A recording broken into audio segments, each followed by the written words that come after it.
3막 새로운 운영 지표를 찾다. 직원들이 쉬지 않고 일하는 회사는 과연 효율적일까? 9. 인간의 가능성은 무한하다.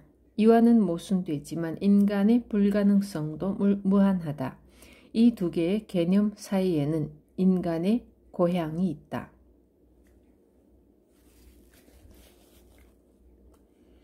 오전 11시. 따가운 햇살에 눈이 부셔 부스스 일어난 순간 나는 기겁했다. 직장 생활을 하면서 몸에 밴 습관이 어디로 달아나 버린 것인지 늦잠을 자고 말았다. 나는 프란에게 전화를 걸어 상황을 알렸다. 네, 알렉스 로고 공장장님, 사무실입니다. 프란은 공손히 전화를 받았다. 나예요. 웬일이세요? 어디 편하세요? 막 댁으로 전화 드리려던 참이었어요. 아니, 피치 못할 사정이 있었어요. 별일 아니셔야 할 텐데요. 특별한 전달 사항은 없나요? 잠시만요. 체크 좀 해보겠습니다. 프라는 아마도 내 메시지 쪽지를 체크하고 있을 것이다. 밥 도노번 부장님이 남긴 메모인데요. 지 통로에 있는 테스팅 기계 2대가 고장이 났는데 테스트 과정을 거치지 않고 그대로 출하해도 되는지 물었습니다. 절대로 안 된다고 하세요. 네. 그리고 본사 마케팅팀에서 전화가 왔는데 왜 납품이 진연되고 있는지 알고 싶답니다. 그리고 루이스 부장님이 빌 피치 본부장님께 전달할 데이터에 관해 상의하고 싶답니다. 그리고 좋은 소식과 나쁜 소식이 있는데 어떤 것부터 알려드릴까요? 나는 두 눈을 부릅떴다. 나쁜 소식. 지난밤 2교대 작업장에서 불미스러운 일이 있었습니다. 직원들끼리 몸싸움이 있었어요. 그리고 오늘 아침 한 일간지 기자가 전화해서는 우리 공장이 언제쯤 폐쇄되는지를 물어보더라고요. 공장장님께 직접 여쭤보라고 했는데 괜찮으시죠? 잘했어요. 나는 씁쓸한 여운을 곱씹으며 대꾸했다. 좋은 소식은요. 본사 홍보팀의 한 여직원이 생산성과 로봇에 관한 비디오 제작건으로 그랜비 회장님과 함께 공장에 올 예정이라는 거예요. 대단하지 않아요? 지금 그랜비 회장이라고 했어요? 네, 그렇습니다. 그 여직원의 이름과 전화번호는 받아놨습니까? 프라는 내게 여직원의 이름과 전화번호를 알려주었다. 고마워요. 이따 봅시다. 나는 수화기를 내려놓자마자 본사 홍보실로 전화를 걸었다. 그랜비 회장이 우리 공장에 온다는 사실이 도무지 믿어지지 않았다. 무슨 착오가 있는 게 분명했다. 그랜비 회장의 리무진이 우리 공장 정문에 도착할 무렵이면 공장은 이미 폐쇄되고 난 뒤에 확률이 높았다. 그러나 홍보팀 여직원은 분명 다음 달 중순경 그랜비 회장이 홍보팀을 이끌고 이곳에 올 거라는 사실을 확인해 주었다. 그랜비 회장님이 기업 홍보를 하시는 동안 배경 그림으로 로봇이 필요합니다. 왜 하필이면 베어링턴 공장을 선택한 거죠? 비디오 제작 감독이 슬라이드를 보고는 로봇 색깔이 마음에 든다고 했답니다. 그랜비 회장님이 그 앞에 서 계시면 잘 어울릴 거라고요. 잘 알겠습니다. 이 일을 빌 피치 본부장님과도 상의했습니까? 아니요, 그럴 필요가 있나요? 왜 그러세요? 무슨 문제라도 있습니까? 저보다는 사업부 대표님과 먼저 상의한 뒤에 처리하는 게 좋다고 생각합니다. 하지만 홍보팀에서 결정하셨다고 하니까 알아서 판단해 주십시오. 그리고 촬영 날짜가 잡히면 저에게 먼저 알려주십시오. 노조에 알려서 청소를 좀 해야 하니까요. 네, 그럼 연락드리겠습니다. 나는 전화를 끊고 난간에 걸터앉아 메마른 소리로 중얼거렸다. 로봇 색깔이 마음에 든다고? 무슨 전화니? 어머니는 호기심 가득한 얼굴로 물었다. 본사 회장님이 이곳에 오신대요. 그래? 굉장한걸? 알렉스, 이리 좀 와봐라. 나는 안 먹겠다고 했지만 어머니는 나를 부득부득 식탁에 끌어다 앉혀놓고 오믈렛을 떠주셨다. 회장님 이름이 뭐라고 했지? 그랜비요. 높으신 양반이 널 만나려고 이 먼 곳까지 오시는구나. 세상에나. 그렇지도 않아요. 우리 공장의 산업 로봇을 배경으로 비디오를 제작하러 오는 거래요. 어머니는 눈을 깜빡였다. 로봇이라고? 혹시 TV에 나오는 무시무시한 외계인 같은 걸 말하는 거니? 아니요. 어머니, 외계인이 아니고 산업 로봇을 말하는 거예요. TV에서 보는 것들이랑은 다른 거예요. 그래? 어머니는 호기심이 발동할 때마다 눈을 깜빡이는 버릇이 있었다. 그런데 알렉스, 그것들도 눈, 코, 입이 달렸니? 아니요, 아직은 얼굴이 없어요. 대부분 팔만 달려있죠. 그 팔로 용접을 하거나 원자재를 쌓거나 도장 작업을 하거나 해요. 로봇은 컴퓨터로 조종하는데 다른 프로그램을 입력하면 다른 작업을 할 수도 있어요.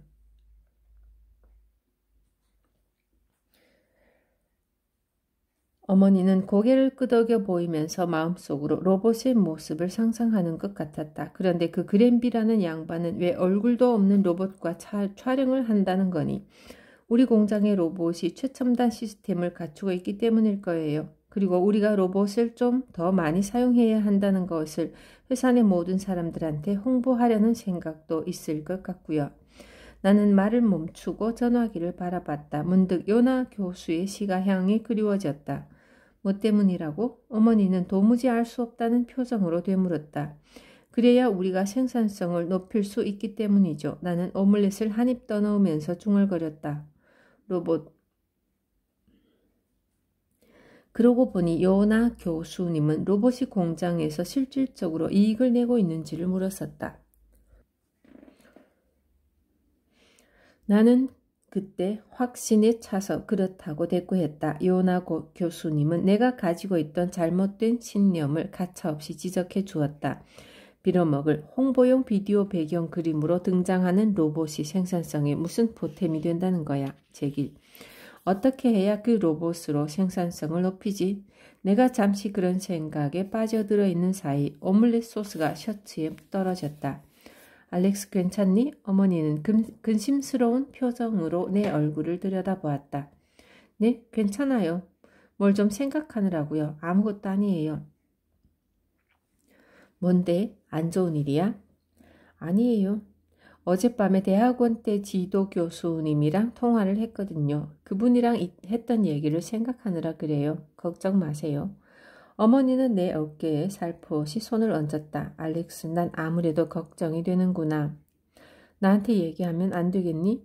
한동안 안 오더니 어젯밤에 갑자기 와서 계속 우울한 얼굴을 하고 있는 걸 보면 너 분명 무슨 일이 있는 것 같은데 회사에 안 좋은 일이라도 생긴 거니? 속 시원히 말 좀 해봐라. 모성이란 이런 것일까? 어머니는 본능적으로 내 문제를 느꼈다. 어머니, 공장 일이 잘 안 풀리고 있어요. 계속 적자거든요. 그 순간 어머니의 안색이 어두워졌다. 어떡하니? 내가 뭐 도와줄 일은 없니? 나는 어머니의 메마른 손을 어루만졌다. 아니요, 어머님 그냥 여기 이렇게 계셔주시면 돼요. 자주 찾아뵙지 못해서 너무 죄송스러워요. 어머니, 조만간 다시 들를게요. 회사에 밀린 일이 좀 많아서요. 나는 서류 가방을 챙겨 들고 자리에서 일어났다. 원, 먹는 게 이렇게 부실해서 어떡하니? 오후에는 출출해질 텐데 샌드위치라도 싸줄까? 어머니가 문 밖까지 따라 나오며 말했다. 오믈렛을 먹다 말고 가니까 마음에 걸리는 듯 했다. 어머니는 돌아서는 나를 붙잡아 품에 꼭 안아주었다. 귀여운 내 아들, 너무 걱정하지 마라. 내 뒤엔 이 엄마가 있어. 그랜비라는 작자가 너를 괴롭히면 곧바로 내게 알려라. 내가 그 작자에게 전화를 걸어서 내가 회사를 위해 얼마나 열심히 일하는지 말해줄 테니까 엄마가 혼쭐을 내줄게. 나는 어머니의 말에 빙그레 웃어 보였다. 늘 이렇게 아늑하고 따뜻한 느낌만 받으면서 살 수 있다면 네, 어머니는 충분히 그러고도 남으실 거예요. 너도 내 성격 알지? 어머니는 왼쪽 눈을 찡긋해 보이며 내 어깨를 두드렸다. 한낮의 태양은 머리 위에서 눈부시게 빛나고 있었다. 차에 올라 내 모습을 살펴보니 가관이었다. 여기저기 주름진 양복 재킷과 덥수룩하게 자라난 턱수염. 도저히 이 꼴로는 사무실로 갈 수가 없었다. 나는 핸들을 집 방향으로 틀었다. 두 번째 교차로를 지나 정지 신호를 받았을 때 어디선가 요나 교수의 음성이 들려오는 듯한 착각에 사로잡혔다. 그렇다면 자네 회사는 로봇을 설치해서 36%의 이윤을 더 얻고 있다는 말인데 정말 믿어지지 않는구먼. 나는 요나 교수와 이야기하는 동안 내심 그를 비웃었다. 나는 그를 제조업의 현실을 모르는 문외한으로 치부했던 것이다. 그러나 지금은 나는 그 앞에 서면 한없이 초라해지는 느낌을 받는다. 그는 내가 앞으로 헤쳐나가야 할 거대한 산맥을 관통할 수 있는 이정표를 제시해 주었다. 그랬다. 기업이든 공장이든 그것의 공통 목표는 돈을 버는 것이다. 나는 이제야 그 사실을 깨달았다. 요나 교수의 지적이 옳았다. 우리가 수백만 달러를 지불하고 들여온 최첨단 로봇 시스템은 36%라는 눈가림으로 나를 교란했다. 과연 로봇이 우리에게 안겨준 것은 무엇인가? 생산성 향상은 어디에서 비롯된 것인가? 나는 솔직히 아직도 이에 대한 명확한 해답을 얻지는 못했지만 요나 교수는 그것을 어떻게 알았을까? 그는 내가 준 몇 개의 단서만으로도 생산성이 향상되지 않았다는 점을 곧바로 지적했다. 나는 그가 내게 던진 몇 개의 화두를 떠올려 보았다. 로봇을 설치한 이후 하루에 단 하나라도 더 많은 제품을 생산한 적이 있나? 직원을 해고했나? 현재 재고 상태는 어떤가? 그는 아주 기본적인 질문을 던졌지만 내 능력이 모자란 건지 몰라도 도무지 풀 수 없는 불가사의한 명제로만 느껴졌다. 그와 다시 만날 수 있을까? 그와 만난다면 묻고 싶은 것이 너무도 많았다. 비록 그가 내게 해답의 열쇠를 건네주지 않는다 해도. 집에 도착했을 때 아내의 차는 보이지 않았다. 어딘가 외출한 모양이었다. 오히려 잘된 일이다. 얼굴을 마주했다면 아마도 불같이 화를 냈을 것이다. 그리고 나는 지금 당장 그녀에게 상황을 설명할 시간이 없다. 나는 집 안으로 들어가서 우선 서류 가방을 열고 지금까지 내가 생각한 내용과 지난밤 요나 교수가 말해준 지표를 적은 목록을 함께 살펴보았다. 그래, 이거야.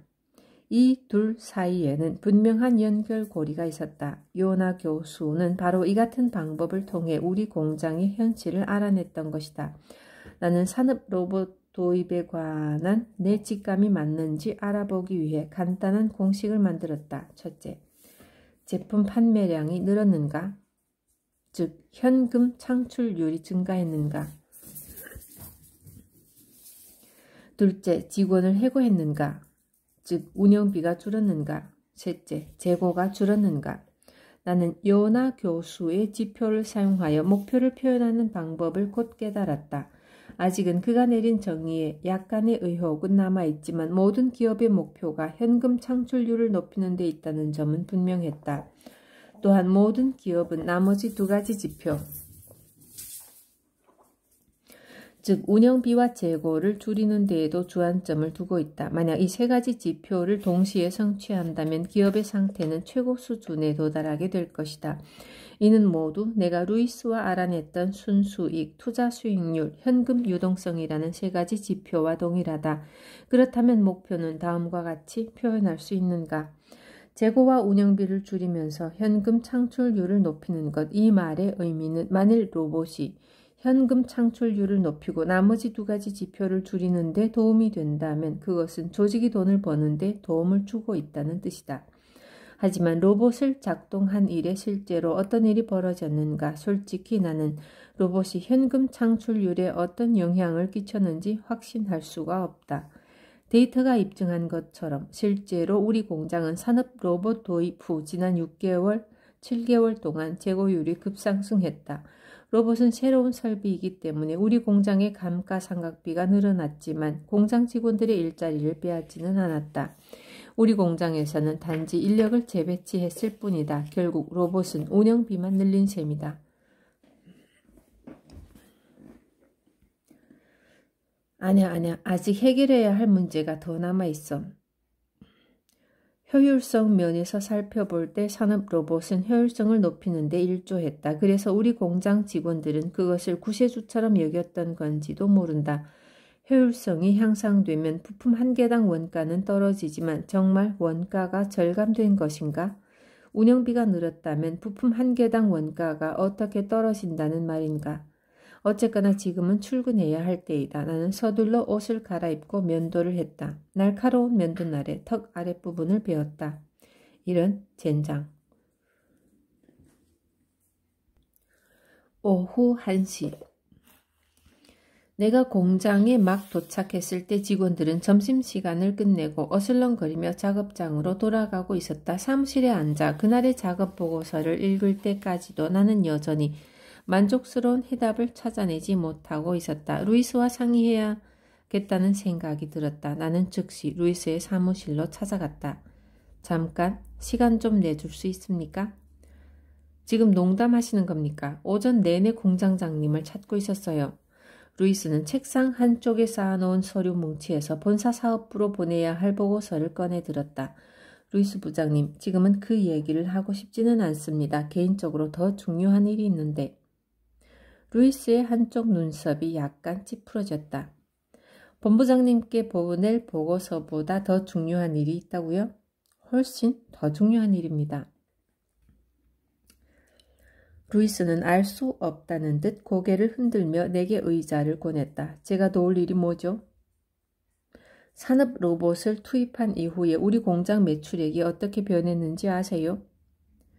찌푸려져 있던 루이스의 눈썹이 다시 제자리로 돌아왔다. 그는 상체를 앞으로 기울이면서 두꺼운 안경 너머로 나를 쳐다보았다. 뭘 물으시는 겁니까? 이건 꼭 필요한 질문이에요. 로봇이 우리 공장의 매출에 미친 영향 말이에요. 로봇이 생산 라인에 설치된 후 매출액이 늘었는지 그것만이라도 말해주셨으면 합니다. 지금 늘었냐고 하셨습니까? 아시지 않습니까? 우리 공장의 매출은 작년 이래 분기별로 제자리를 맴돌거나 내리막길을 걷고 있어요. 나는 조바심이 났다. 그래도 다시 한번 체크해 주시겠습니까?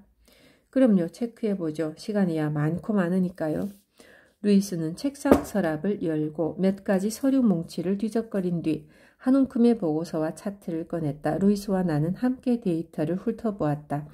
로봇이 설치된 생산 라인에서 만들어지는 제품들을 조사해본 결과 예외 없이 매출이 오르지 않았다는 사실을 확인할 수 있었다. 매출액 그래프 곡선에도 아무런 변화가 없었다. 나는 다시 추라본 그래프 곡선을 들여다보았다. 그러나 그 역시 증가는커녕 하강 곡선을 그리고 있었다. 유일하게 증가 추세를 보이는 것이라고는 납품일이 지연된 미출하 물량뿐이었다. 그것도 지난 9개월 동안 매우 빠르게 증가 추세를 보이고 있었다. 루이스는 그래프에서 눈을 떼고 나를 쳐다보았다. 공장장님이 도대체 무슨 생각을 하고 계신 건진 잘 모르겠네요. 로봇이 매출액을 늘려서 망해가는 공장을 구한 사례는 어디에서도 찾을 수 없을 겁니다. 실제로 자료들을 보면 오히려 그 반대니까요. 내가 두려워했던 것도 바로 그 점입니다. 무슨 말씀이신지 잘 모르겠습니다. 조금 이따가 설명하겠습니다. 우선 재고량을 살펴봅시다. 제조 공정에서 로봇 투입 후 어떤 변화가 있었는지부터 알았으면 합니다. 이를테면 로봇이 생산한 제품의 불량률이라든지. 루이스는 어깨를 으쓱하며 대꾸했다. 그 문제는 제 소관 밖인데요. 부품 번호별 재고에 관한 자료는 저한테 없어요. 좋아요. 이 문제에 대해서는 스테이시 씨의 의견을 들어봅시다. 루이스는 전화를 걸어 다른 회의에 참석하고 있는 재고관리 담당자 스테이시 포타제니크를 불러들였다. 키가 크고 활달한 성격의 스테이시는 40대 초반의 여성으로 일처리가 깔끔하기로 소문난 인물이었다. 그러나 묘하게도 내가 그녀에 대해 알고 있는 건 얼마 되지 않았다. 검은 머리에 희끗희끗한 새치, 크고 둥근 안경테, 그리고 언제나 검은 치마에 흰 블라우스를 받쳐 입고 다니는 그녀는 빈틈없어 보이는 커리어 우먼 그 자체였다.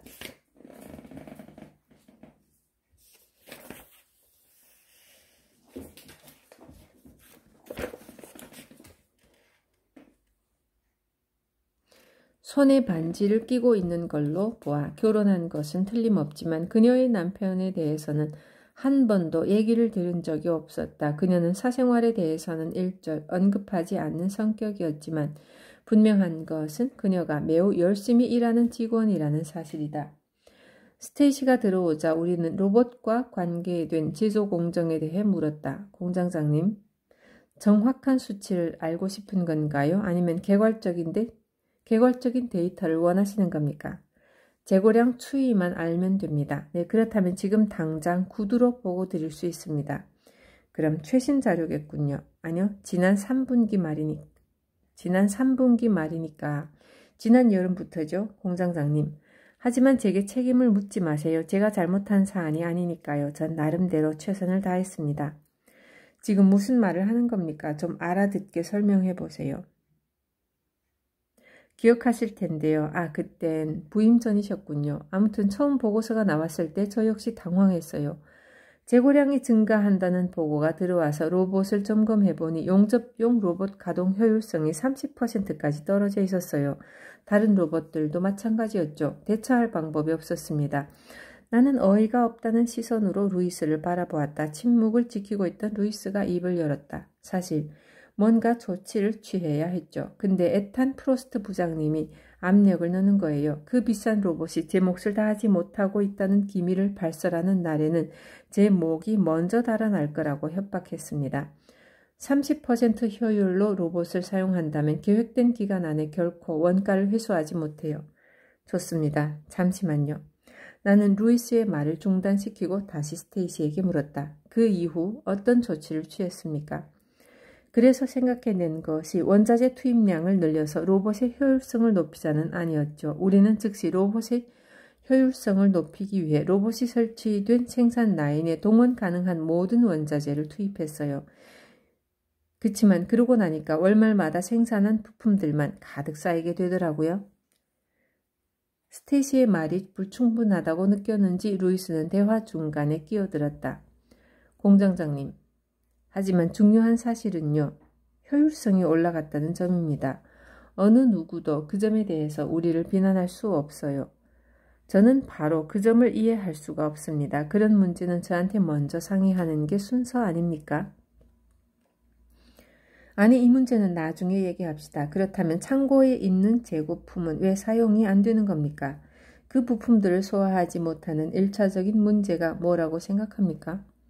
글쎄요. 그만한 분량을 소화할 만큼의 주문이 들어오지 않는다는 게 문제라면 문제겠죠.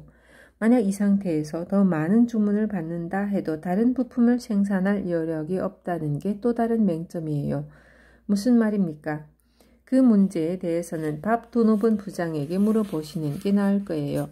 그러면 빨리 도노본 부장을 불러오세요. 잠시 후 생산부장 밥 도노본이 사무실에 도착했다. 그는 기름에 찌든 작업복 차림으로 들어와 현재 자동 테스팅 기계의 고장으로 벌어지고 있는 상황에 대해 쉬지 않고 이야기를 늘어놓았다. 그 문제는 잠시 접어두도록 합시다. 그것 말고 또 무슨 문제가 있습니까요?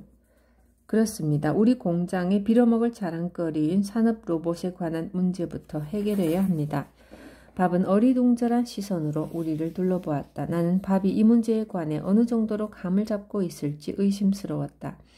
대체 뭐가 문제란 겁니까? 로봇들은 별탈 없이 제 몫을 잘 해내고 있어요. 꼭 그렇다고 확신할 수 없는 게 문제입니다. 스테이시 씨의 말에 따르면 현재 로봇은 부품을 과잉 생산하고 있더군요. 그런데 다른 부품이 모자라 우리가 맡은 주문을 제때 납품하지 못하는 경우도 있고 말입니다. 부품이 모자란다는 건 말도 안 됩니다. 오히려 필요한 때 부품을 확보하지 못하고 있다는 게 정확하죠. 실제로 로봇은 그날그날 필요한 물량을 대주고 있지만 현실적으로 그것을 뒷받침할 만한 여력이 없습니다. 어떤 부품은 산더미처럼 쌓여 있고 어떤 부품은 동이 나 있는 지경이죠. 예를 들어 컨트롤 박스용 CD50 같은 부품은 몇 달이나 대기 상태에 있습니다. 컨트롤 박스가 완성되면 다른 게 모자라고요. 모든 부품이 확보되면 주문에 따라 생산하고 출하하죠. CD50과 CD45도 같은 과정을 거쳐 생산되고 있는 실정입니다요. 그 밖에 다른 것들도 같은 상황이에요. 스테이시가 밥을 거들었다. 하지만 스테이시 씨, 좀 전에 로봇 도입 이후에 과잉 생산으로 창고가 넘쳐날 지경이라고 말하지 않았습니까? 그게 불필요한 부품을 생산하고 있다는 것과 뭐가 다릅니까? 공장장님, 제 생각에는 지금 당장은 불필요하다고 판단할 수 있지만 그 부품들은 결국 모두 소화될 거라고 생각하는데요. 다른 제조 공장을 보세요. 저희하고 다를 게 없어요. 일반적으로 효율성이 떨어질 때 대다수의 관리자들은 미래 수요를 예측해서 재고량을 늘리죠. 생산량을 늘려서 효율성을 높이는 전략에 실패할 경우 그 대가를 톡톡히 치르게 되겠죠. 유감스럽게도 지금 우리 공장이 바로 그런 상황인 거예요. 우린 지난 1년간 재고품을 생산해 왔지만 불리한 시장 상황 때문에 이 지경이 된 거예요. 저희 나름대로 최선을 다했어요. 스테이시 씨의 말은 충분히 들었습니다. 난 지금 누구의 책임을 묻고 있는 게 아닙니다. 단지 우리 공장의 문제를 좀 더 확실히 파악하려고 하는 것뿐입니다. 그랬다. 어쩌면 우리는 같은 공장에서 일하면서도 속으로는 다른 생각을 하고 있었던 건지도 모른다. 어쨌거나 그들 역시 최선을 다했고 지금도 그렇게 하고 있다. 문제는 우리가 처한 위기 상황을 제대로 진단하지 못한다는 점이었다. 나는 자리에서 일어나 회의 테이블 주변을 맴돌았다. 요지는 로봇의 생산성을 높이기 위해 더 많은 원자재를 투입했다는 건데 그때 스테이시가 내 말을 가로챘다. 그 결과 재고량이 늘어난 거죠. 그건 바로 비용 상승으로 이어졌고 이번에는 루이스가 끼어들었다. 하지만 로봇이 생산한 단위당 부품 원가는 떨어졌죠. 정말입니까? 그렇다면 재고 유지에 따르는 추가 비용은 어떻게 생각해야 합니까? 그것 역시 운영비에 합산되어야 하는 거 아닙니까? 그리고 운영비가 늘어났다면 부품 원가가 줄었다고는 할 수 없는 거 아닙니까? 물량에 달려있는 거죠. 바로 그겁니다. 판매량, 그게 중요한 문제입니다. 다른 부품이 부족하거나 수주부진으로 재고 부품이 남아돌 때 원가가 올라가는 겁니다. 공장장님, 그렇다면 우리가 로봇 때문에 압박을 받고 있다는 말씀입니까? 나는 다시 자리에 앉아 작은 소리로 중얼거렸다. 우리는 지금까지 목표에 따라 공장을 운영한 게 아닙니다. 루이스가 나를 쳐다보았다. 목표라고요? 매월 목표량을 말씀하시는 겁니까? 나는 모두를 둘러보며 말했다. 몇 가지 사항을 설명할 필요가 있는 것 같습니다.